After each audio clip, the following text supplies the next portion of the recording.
The morning air smelled of warm diesel and roasted maize. A cartwheel clanged like a distant clock. Ngozi bore a thin white scar along her knuckle from a welding burn she never spoke about. She bent low over engines and cursed softly when a bolt betrayed her. People in the neighborhood called her Madam Wrench, and meant it like a compliment. She could make a tired motor feel young again. Her workshop lived under a sagging corrugated roof between a barber and a small phone shop. A frayed flag of a long-dead football club provided shade where she kept her toolbox. Early customers came smelling of dust and sweat, clapping their palms on the bonnet and asking after their families. She liked the way engines were honest. They made a sound, they broke, and if you listened you could fix them. Ngozi's earnings were modest, but consistent. She sent money to her younger sister's school and kept the rest in a metal biscuit tin beneath a stack of piston rings. The tin had dents from a childhood game, and the lid fit with a stubborn little click she liked to hear. One dry season a man named Morrow began to bring a shiny SUV to her yard. He wore shoes that shone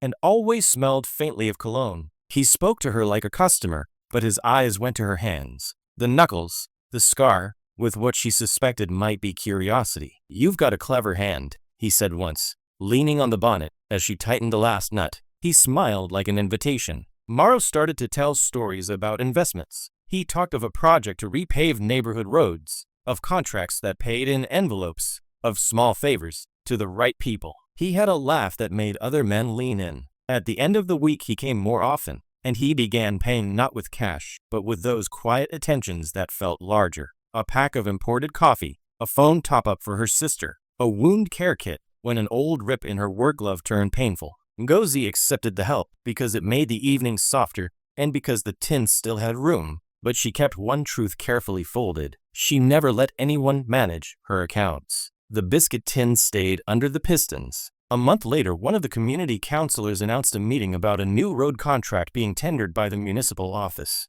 People gathered at the compound, chairs scraping on packed earth, children running between legs. Morrow attended and spoke with a commanding ease. After the meeting, Ngozi stayed late to close the shop. She found a small, neat envelope tucked into the gap behind the compressor, an envelope with a partially visible contract number, and a photograph of a man in a suit with a handshake pose. The paper smelled faintly of someone else's perfume. Her knuckles tightened around the edge. She could easily have marched into the meeting and thrown the paper on the table. She had never liked spectacles and was good at reading an engine more than reading a crowd. Instead, she did something quieter. She took a photograph with an old camera she kept for documentation of repairs.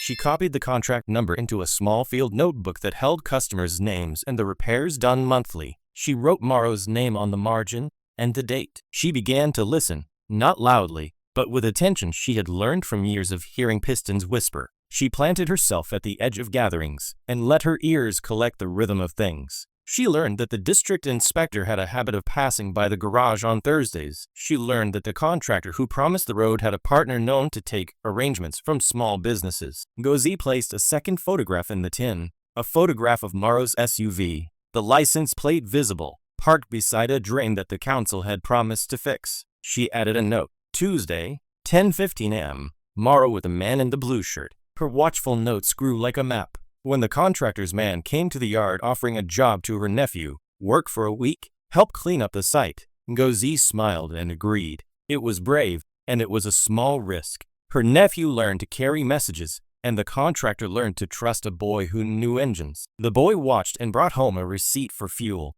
a scrap of paper with names not meant for public reading. Ngozi took one more small, decisive step. She made a clean duplicate of the receipt and slipped it inside her jacket. She also recorded, on her old phone, a conversation she had with Morrow that surprised her. He mentioned the extra payment for certain approvals and laughed. She pressed the record button under a pile of cloth and let the voice fill the device with its careless scheming. On the morning the inspector came, Ngozi walked to the council hall with her biscuit tin, the receipt copy, the photograph, and the small, crackling recording. She did not speak loudly. She handed the tin to the inspector and said, "I keep records. I think these should be with the people who check the contracts." The inspector looked, then listened. He frowned. He asked questions. Morrow's smile softened into something smaller when he realized the paper trail was real. The contractor's partner produced a phone and scrolled, and there the small recording sat, clear as a bell. Silence. People at the meeting shifted in their chairs like bodies adapting. Some averted their eyes.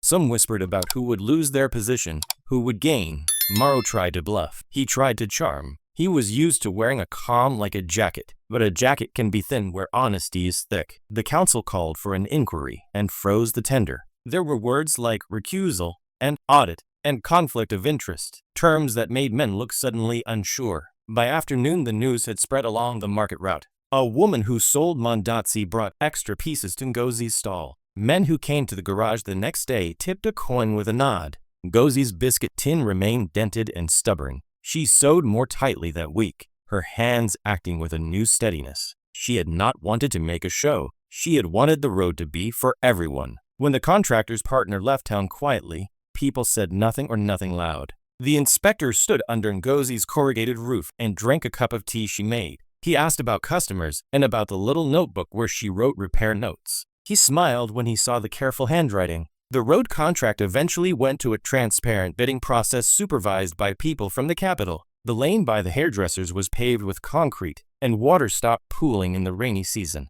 Ngozi fixed engines and collected stories. She still kept her tin under the pistons. Be careful with what you keep quiet, but be braver with what you make visible. Would you have brought your biscuit tin to the council? Tell me below, and don't forget to like and subscribe for more stories.